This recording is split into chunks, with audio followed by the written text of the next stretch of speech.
start a new week. This was day 1173 of the Trump administration. 211 days remain until our presidential election. And in case you missed today's White House coronavirus task force briefing, it's a bit difficult to know where to begin. But for starters, there's been another perfect call. The president says a conference call that Mike Pence had with all 50 governors was perfect. It's a title he previously reserved only for his call with the Ukrainian president. And as phone calls go, it's a lofty goal to achieve.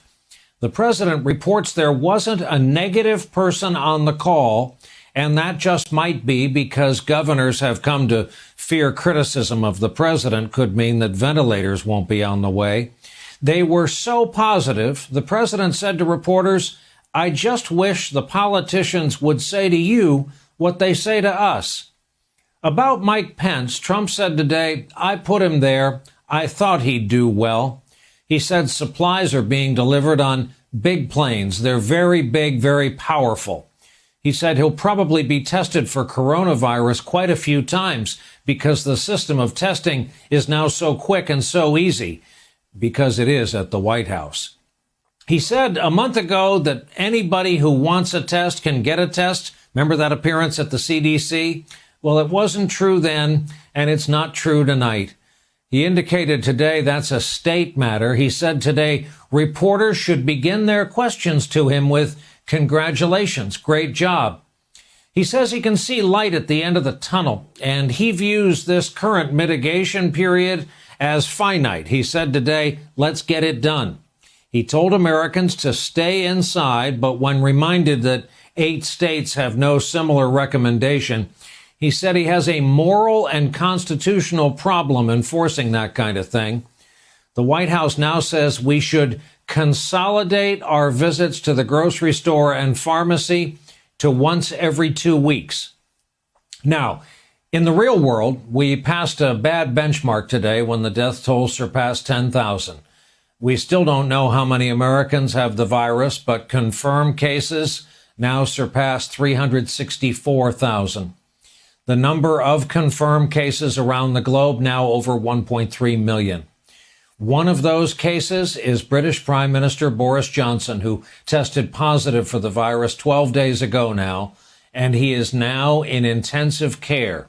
He was hospitalized there earlier today. Trump today talked about what he's done to help Johnson.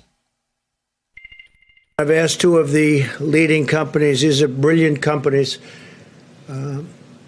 Ebola, AIDS, others, they've come with the solutions and just have done incredible jobs. And I've asked them to contact London immediately. We've contacted all of Boris's doctors, and we'll see what is going to take place.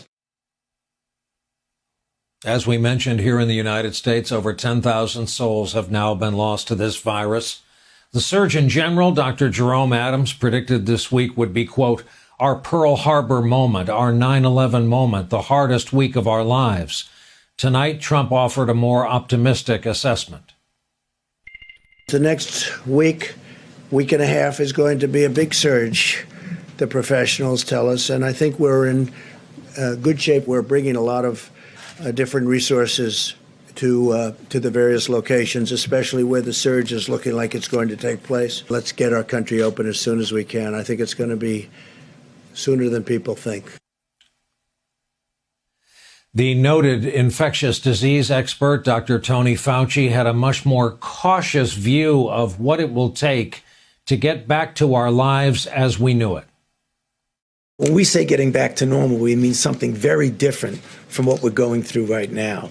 Because right now we are in a very intense mitigation. If you want to get to pre-coronavirus, you know, that might not ever happen in the sense of the fact that the threat is there. But I believe with the therapies that will be coming online and with the fact that I feel confident that over a period of time we will get a good vaccine, that we will never have to get back to where we are right back now. So if that means getting back to normal, then we'll get back to normal. The states of New York and New Jersey are still being hit the hardest by this pandemic. There are also significant clusters now in Michigan, California, Louisiana, Massachusetts, for starters. In New York, the crisis remains severe with over 130,000 cases, the most of any state. Today, Governor Cuomo announced schools and non-essential businesses will remain closed through the 29th of this month, but he also offered this glimmer of hope. Number of people we lost, number of New Yorkers, 4,758, which is up from 159, but which is effectively flat for 2 days. While none of this is good news, the possible flattening of the curve is better than the increases that we have seen. The ICU admissions are down and the daily intubations are down. Those are all good signs, and again would suggest a possible flattening of the curve. And across the river, Phil Murphy, the governor of New Jersey, said he was seeing a similar trend. Since yesterday, we have received another 3,663 positive test results. That brings the statewide total to 41,090. We fully expect these numbers to rise to the levels they are rising to, and we expect them to go higher. However, what we are seeing in real time and over the past week is a decline in the growth rate of new cases from 24% day over day on March 30th to roughly 12% today.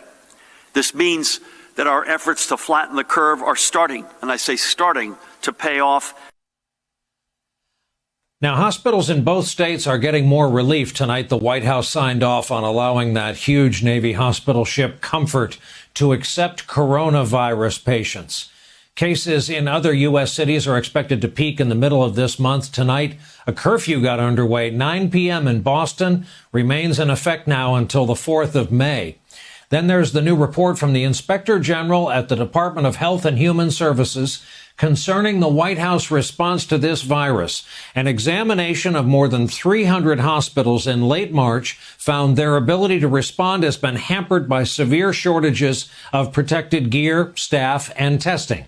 That backs up a lot of what we've heard from medical staff and the nation's governors as recently as tonight, but it contrasts with the president's boasts about the federal government response under him. Here is what happened when he was asked today about this report. We are doing an incredible job in testing. We are doing a better job than anybody in the world right now. Hospitals can do their own testing also. States can do their own testing. States are supposed to be doing testing. Hospitals are supposed to be doing testing. Do you understand that? We're the federal government. Listen to me. We're the federal government. We're not supposed to stand on street corners doing testing.